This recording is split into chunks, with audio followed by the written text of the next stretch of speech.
Ladies, sit, sit.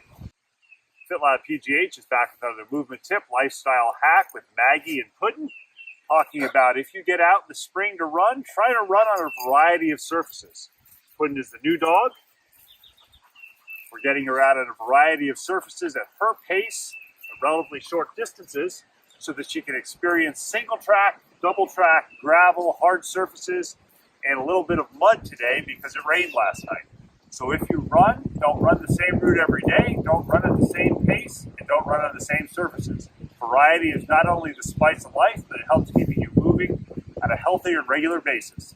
Another movement tip and lifestyle hack from the Labradors at FitLab PGH.